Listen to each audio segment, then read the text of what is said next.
Bismillahirrahmanirrahim. Assalamualaikum warahmatullahi wabarakatuh. Sore rekan-rekan sekalian.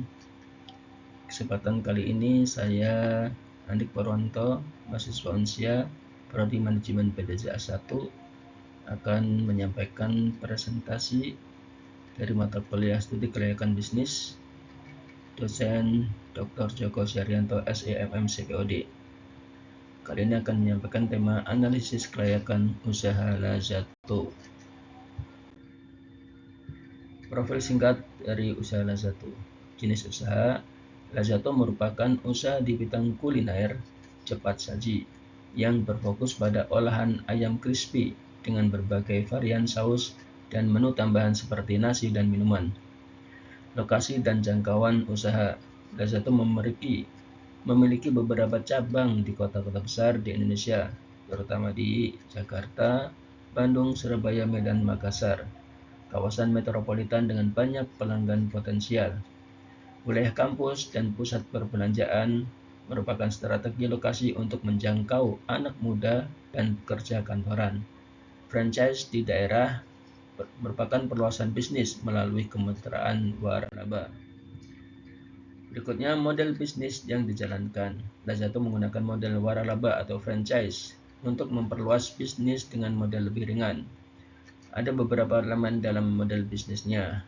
Yang pertama, kemitraan franchise, investasi awal yang rendah bagi pemilik outlet baru. Kemudian strategi digital, pemanfaatan layanan pesan antar seperti GrabFood dan GoFood. Pemasaran berbasis komunikasi, promosi melalui media sosial dan influencer kuliner. Berikutnya target pasar berdasarkan analisis demografi. Target pasar Lazato adalah mahasiswa dan pelajaran, makanan cepat saji dengan harga terjangkau, kemudian untuk pekerja kantoran, kemudian akses melalui layanan pesan antar, kemudian juga untuk keluarga menyediakan menu yang dapat dikonsumsi bersama dalam paket keluarga. Analisis kelayakan dari aspek pasar dan pemasaran.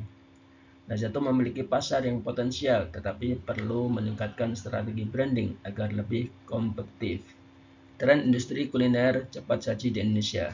Pertumbuhan pasar menurut laporan Statista 2024, industri makanan cepat saji di Indonesia tumbuh 8,5% per tahun dengan omset lebih dari 200 triliun rupiah pada 2023. Persaingan Lazato bersaing dengan KFC, Richeese Factory, dan brand lokal lainnya. Dari strategi pemasaran, media sosial memiliki 85% pelanggan mengetahui Lazato melalui Instagram dan TikTok. Diskon dan loyalty program memberikan potongan harga bagi pelanggan tetap. Kemudian kemitraan digital, Lazato mendapatkan 40% pendapatan dari layanan pesan antar online. Berikutnya analisis kelayakan pada aspek teknis dan teknologi. Sistem produksi dan operasional, efisiensi dapur. Setiap outlet menerapkan standar produksi yang seragam dengan SOP yang terstruktur. Kapasitas produksi outlet Lazato mampu melayani 200 sampai 500 pesanan per hari, tergantung lokasi juga.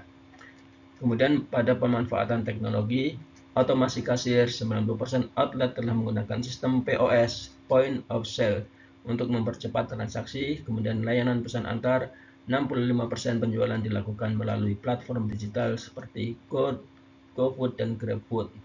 Lazato memiliki sistem operasional yang efisien, tetapi masih bisa meningkatkan otomatisasi produksi untuk lebih hemat biaya. Analisa kelayakan berikutnya dari aspek sumber daya manusia. Aspek SDM perlu peningkatan, terutama dalam motivasi karyawan dan sistem rekrutmen untuk mengurangi turnover. Jumlah dan distribusi karyawan. Outlet Lazato kecil, 4-6 karyawan per outlet. Kemudian outlet besar, hingga 12 karyawan. Pelatihan SDM dan standar kinerja. Pelatihan rutin untuk memastikan standar layanan dan kualitas makanan. Tantangan utama turnover karyawan cukup tinggi, sekitar 30% per tahun. Analisa kelayakan selanjutnya dari aspek finansial, modal awal dan pendapatan. Investasi awal franchise 150-300 juta per outlet. Pendapatan rata-rata per outlet 100 sampai 150 juta per bulan. Profitabilitas dan ROE. ROI, Return of Investment, modal awal bisa kembali dalam 12 sampai 18 bulan, tergantung lokasi.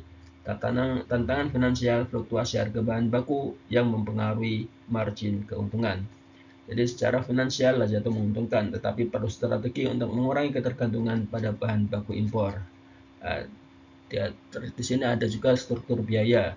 Dari bahan baku 40%, biaya operasional 25%, gaji karyawan 20%, promosi dan teknologi 10%, dan lain-lain 5%. Berikutnya adalah adaptasi pasca pandemi dan era digital. Peningkatan pemesanan online, 65% transaksi dilakukan melalui aplikasi. Kemudian promosi berbasis digital, Instagram, TikTok, dan marketplace kuliner. Kemudian juga yang ketiga optimasi layanan drive-thru dan take away. Menyesuaikan perilaku konsumen pasca pandemi. Namun, Lazato masih perlu mengembangkan aplikasi pemesanan sendiri agar tidak sepenuhnya tergantung pada pihak ketiga seperti GrabFood dan GoFood. Kesimpulan dan rekomendasi. Kesimpulannya, apakah usaha ini layak dilanjutkan? Ya, Lazato layak dilanjutkan dan dikembangkan lebih lanjut karena memiliki pasar yang kuat, model bisnis yang stabil, serta kemampuan adaptasi yang cukup baik. Rekomendasi perbaikan. Yang pertama, diversifikasi menu, menambah varian makanan untuk menarik lebih banyak pelanggan. Kemudian penguatan branding, kampanye marketing yang lebih agresif untuk meningkatkan awareness. Kemudian optimalisasi SDM, mengurangi turnover dengan strategi kesejahteraan karyawan. Kemudian strategi keuangan, mengatasi fluktuasi harga bahan baku dengan lebih banyak supplier lokal. Dan terakhir, investasi teknologi, mengembangkan aplikasi pemesanan sendiri untuk mengurangi ketergantungan pada pihak ketiga. Sumber data adalah sebagai berikut. Demikian presentasi yang bisa saya sampaikan. Semoga bermanfaat. Terima kasih. Assalamualaikum warahmatullahi wabarakatuh.